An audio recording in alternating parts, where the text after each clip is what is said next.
안녕하세요. 오늘 하루도 예수님으로 찬란하게 하루의 찬의 황소리 목사입니다.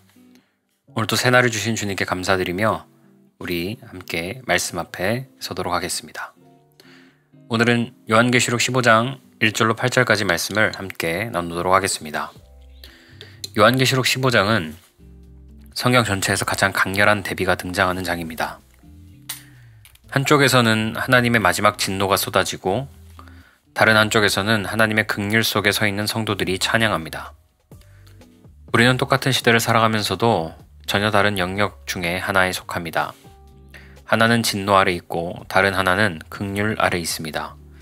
15장은 딱 한 가지 질문을 던집니다. 너는 어디에 서 있는가? 진노의 대상인가? 긍휼의 대상인가? 하나님의 마지막 구원과 마지막 진노, 즉 구원의 클라이막스로 들어가는 문이 바로 이 장입니다. 1절과 2절입니다. 또 하늘에 크고 이상한 다른 이적을 보매 7 천사가 7 재앙을 가졌으니 곧 마지막 재앙이라. 하나님의 진노가 이것을 마치리로다. 또 내가 보니 불이 섞인 유리바다 같은 것이 있고 짐승과 그의 우상과 그의 이름의 수를 이기고 벗어난 자들이 유리바닷가에 서서 하나님의 검은 고를 가지고. 15장은 하늘의 시점입니다. 본문을 보면 이렇게 시작하죠. 하늘의 봄에. 이 한 문장이 15장 해석을 완전히 결정합니다. 15장은 지상의 진노를 설명하는 장이 아니라 천상에서 진노가 어떻게 종결되는지를 보여주는 장입니다. 지상은 진노가 쏟아지는 곳이고 천상은 그 진노를 이미 통과한 자들이 서 있는 곳이죠. 따라서 1절 말미에 하나님의 진노가 이것으로 마치리로다는 공포가 아니라 곧 끝난다, 종결된다, 완성된다는 구원적인 선언입니다. 불이 섞인 유리바다는 심판의 불이 아닙니다. 많은 사람들이 15장의 불을 보고 자동으로 심판을 떠올립니다. 그러나 15장은 천상의 장면입니다. 천상에는 더 이상 심판의 불이 없습니다. 그렇다면 이 불은 무엇일까요? 바로 예수님의 불입니다. 침례 요한이 이렇게 말하죠.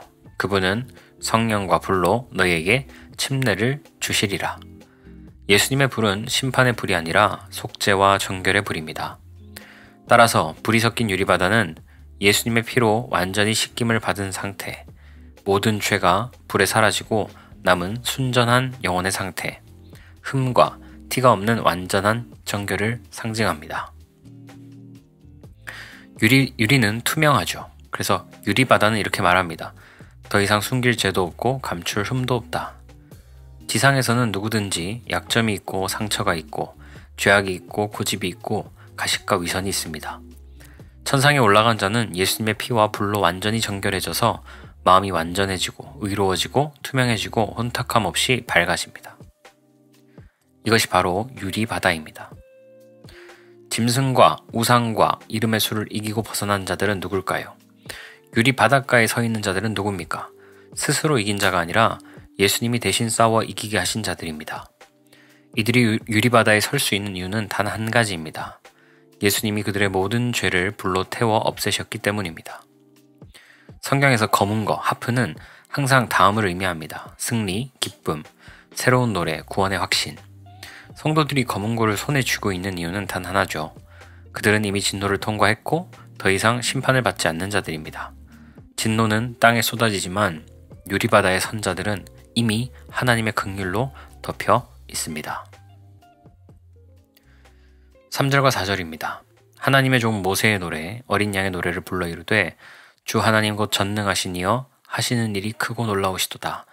만국의 왕이시여 주의 길이 의롭고 참되시도다.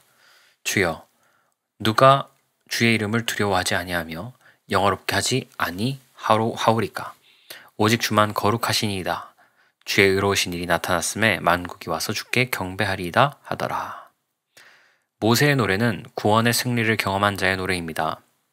홍해 사건 이후 모세와 이스라엘이 부른 노래는 두 가지 핵심 경험 위에 세워져 있습니다.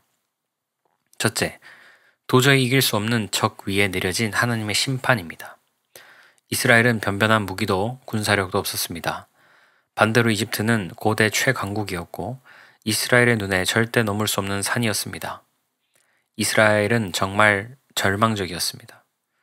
그들이 이길 수 있는 가능성은 0%였습니다.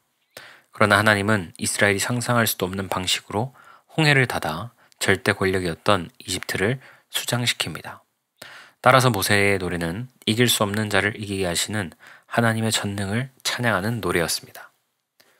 둘째, 전혀 불가능한 일을 여시고 건너게 하신 하나님의 구원입니다. 홍해의 길은 인간이 만든 길이 아니죠. 이스라엘은 애초에 건널 능력이 없던 자들이었습니다. 그 길은 하나님이 갈라내셨고 하나님이 유지하셨으며 하나님이 건너게 하셨습니다. 이스라엘이 할 수 있었던 일은 오직 두려움을 안고 첫발을 떼는 것뿐이었습니다. 홍해는 하나님이 열어놓으신 구원의 길이었습니다. 따라서 모세의 노래는 내 능력이 아니라 하나님의 은혜로 건넜습니다 라는 감사와 경배의 노래였습니다. 어린 양의 노래는 예수님이 대신 싸워주시는 승리의 노래였습니다. 예수님의 시대에 사람들이 생각한 구원의 기준은 정반대였습니다. 바리새인은 우리가 반드시 구원받는다고 확신했고 세리와 창녀는 우리는 반드시 지옥 간다고 포기했습니다. 그러나 예수님은 율법으로 무장한 자들을 버리시고 의로움 하나 없던 자들을 구원하셨습니다. 이 역전이 바로 어린 양의 노래입니다. 예수님의 노래는 스스로 구원할 수 없는 죄인을 대신하여 싸우신 승리의 노래입니다. 우리는 악한 자와의 영적 전쟁에서 한 번도 완전하게 이긴 적이 없습니다. 그러나 예수님이 승리하셨기에 우리는 승리한 자로 인정받습니다. 그래서 성도가 천상에서 부르는 노래는 우리의 의로움이 아니라 예수님의 의로움이 부른 노래입니다. 지상은 심판의 장이고 천상은 찬양의 무대입니다. 요한계시록을 해석하는 핵심은 늘 동일합니다. 하늘에서 보느냐, 땅에서 보느냐. 이 구분을 잃으면 모든 것을 심판으로 읽게 되죠. 그러나 15장 3절 4절은 천상의 장면입니다. 지상에서는 7 대접 심판이 쏟아지는 자리고 천상은 유리바다에서 춤추며 노래하는 자리입니다. 하늘에서는 고통이 아니라 감사와 찬양만이 울려 퍼집니다. 그리고 이 노래는 아무나 부를 수 없죠. 오늘 본문이 말합니다. 만국이 와서 주께 경배하리이다. 그러나 모든 민족이 부르는 것은 아닙니다. 요한계시록의 구조상 이것은 성령의 인침을 받은 자만이 부를 수 있는 노래입니다. 사탄에게 미혹된 자, 땅에 속한 자, 짐승의 표를 받은 자는 절대 이 노래를 부를 수 없습니다. 이 노래는 예수님의 피에 사로잡힌 자, 어린 양의 이름이 이마에 새겨진 자만이 부를 수 있는 특권의 노래입니다. 마지막 문장에 보면 주의 의로우신 일이 나타났음에 하나님의 의로우신 일이 무엇입니까? 심판을 심판대로 행하시고 구원을 구원대로 이루셨다는 뜻입니다. 언제나 예수님은 의롭고 참되십니다. 성도는 그 의로움 안에 숨은 존재라고 할 수 있겠습니다. 계시록 15장 5절과 6절입니다. 또 2일 후에 내가 보니 하늘의 증거 장막의 성전이 열리며 7 재앙을 가진 7 천사가 성전으로부터 나와 맑고 빛난 세마포 옷을 입고 가슴에 금띠를 띠고 있었더라. 증거 장막의 성전이란 무엇일까요? 본문은 단순한 건축물을 말하지 않습니다. 여기서 증거 장막의 성전은 2가지 의미가 동시에 담겨 있습니다. 첫째, 예수님 자신입니다. 요한계시록의 성전은 언제나 예수님을 가리킵니다. 예수님은 하나님이 인간에게 임하시는 참된 성전이며 예수님 안에서만 구원, 은혜, 진노가 나옵니다. 둘째, 구약의 증거 장막은 10계명이 들어있는 언약궤가 놓인 장소였고 그 언약궤는 하나님의 임재를 의미했습니다. 따라서 증거 장막의 성전이 열렸다라는 말은 곧 예수님의 심판 사역이 열렸다는 선언입니다. 그렇다면 성전이 열린 이유는 무엇입니까? 심판을 지팡하기 위함입니다. 계시록 15장은 하늘의 장면이죠. 이미 이 부분은 구원의 장소이기 때문에 하늘 자체는 심판받지 않습니다. 그렇다면 왜 성전이 열리느냐? 땅에 거하는 자들을 향한 최종 심판을 실행하기 위해서입니다. 성전은 심판을 내려보내는 출발점입니다. 재앙은 사탄에게서 나오는 것이 아니라 항상 예수님으로부터 나옵니다. 심판도 구원도 모두 예수님이 주관하십니다. 그렇다면 7 천사는 누구일까요? 본문은 7 천사를 단순한 피조물로 보지 않습니다. 그들이 입고 있는 옷차림이 모든 해석의 열쇠죠. 맑고 빛난 세마포 옷, 가슴에 금띠, 이 2가지는 모두 계시록 1장에서 예수님이 입고 계신 옷입니다. 따라서 요한계시록이 말하는 천사는 예수님의 캐릭터를 입고 예수님의 권한을 맡은 존재로 표현되는 것입니다. 여기서 천사들은 그저 명령받은 심부름꾼이 아니라 하나님의 성전으로부터 직접 나와 예수님의 권위를 대신 집행합니다. 결국 7 천사는 예수님의 권한 아래 움직이며 그들이 집행하는 7 재앙은 역시 예수님의 손에서 나온 심판입니다. 여러분, 예수님만이 복도 내리시고 재앙도 내리시는 분입니다. 7 교회 성도들을 한번 떠올려 볼까요? 그들은 스스로 의로워서 구원받지 않았습니다. 오히려 죄 속에 있었고 회개하지 않았으며 하나님을 멀리 떠난 자들이었죠. 그러나 예수님께서 징계를 통해 회개하게 하셨고 그 회개로 성도들은 구원받았습니다. 이 모든 과정의 주체는 예수님이었습니다. 따라서 요한계시록의 핵심은 다음 한 문장으로 정리됩니다. 예수님으로부터 복도 나오고 예수님으로부터 재앙도 나온다. 예수님이 인치신 자는 심판을 피하고 예수님이 버리시는 자는 심판 아래 놓인다. 심판의 권한은 사탄에게 없고 오직 예수님의 성전에서만 나옵니다. 정리를 하면 증거장막의 성전이 열렸다는 것은 예수님의 심판이 직접 시작된다라는 의미입니다. 그리고 그 심판의 근원은 하늘이 아니라 성전, 곧 예수님입니다. 천사는 예수님의 권위를 위탁받아 집행하는 집행자일 뿐입니다. 재앙은 무작위적인 분노가 아니라 예수님의 공의로운 판단이고 예수님은 성도에게는 자비의 문을 열어주시고 가라지에게는 진노를 선언하십니다. 7절에서 8절입니다. 내 생물 중 하나가 영원토록 살아계신 하나님의 진노를 가득 담은 금 대접 7을 그 7 천사들에게 주니 하나님의 영광과 능력으로 말미암아 성전의 연기가 가득 차매 7 천사의 7 재앙이 마치기까지는 성전에 능히 들어갈 자가 없더라. 금 대접의 출처가 어디냐? 성전입니다. 7 천사는 금 대접을 받는데 이 금 대접은 하나님의 진노가 가득 담긴 대접입니다. 중요한 점은 이것이 성전으로부터 나온다는 사실입니다. 진노의 재앙은 사탄에게서 나오는 것이 아닙니다. 재앙의 출처는 종교 지도자도 아니고 인간의 죄도 아닙니다. 모든 심판은 예수님, 곧 성전으로부터 나옵니다. 요한계시록 전체 구조는 매우 일관적입니다. 예수님에게서 복도 나오고 예수님에게서 진노도 나온다. 구원과 심판의 주체가 항상 동일하게 예수님임을 강조하는 장면이 바로 이 장면입니다. 성전의 연기가 가득하다는 말의 진짜 의미는 무엇일까요?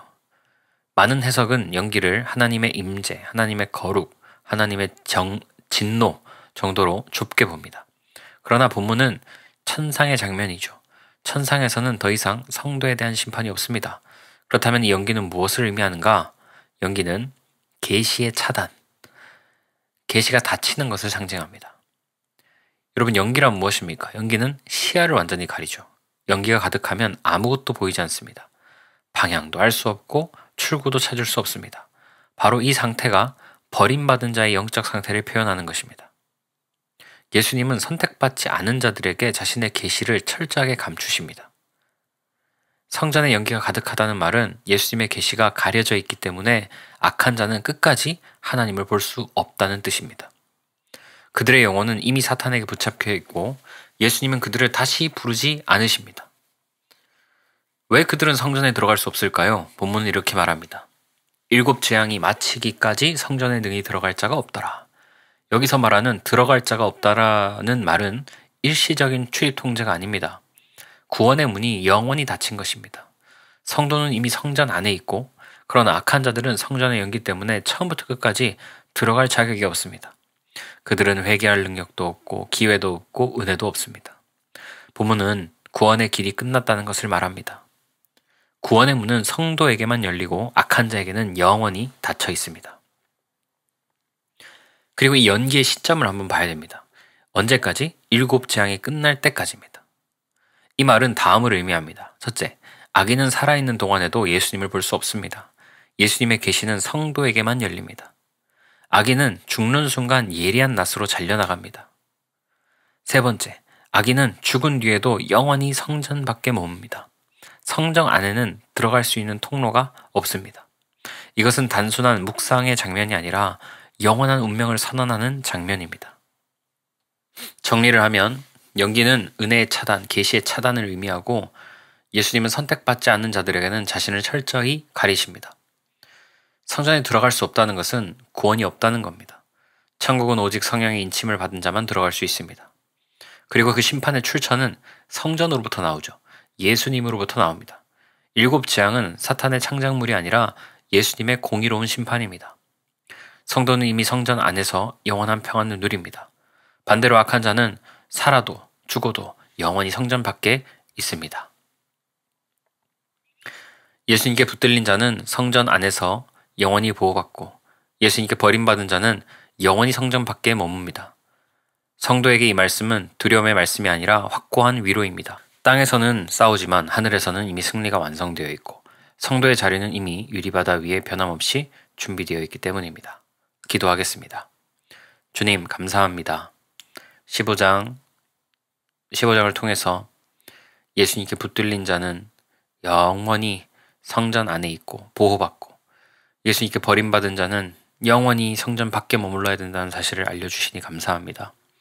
이 말씀이 오늘을 살아가는 우리에게 큰 위로가 되고 큰 힘이 되는 줄 믿습니다. 땅에서는 여전히 전투가 벌어지고 있으나 이미 승리한 하늘의 승리를 우리가 선언하고 선포하며 유리바다와 같은 아름다운 곳에서 정결하게 깨끗하고 아름답게 주님과 함께 살아갈 그날을 기대하고 사모하며 오늘 하루도 달려가는 우리 모두가 될 수 있도록 하나님 도와 주옵소서. 감사드리며 우리에게 생명 주신 예수님 이름으로 기도합니다. 아멘.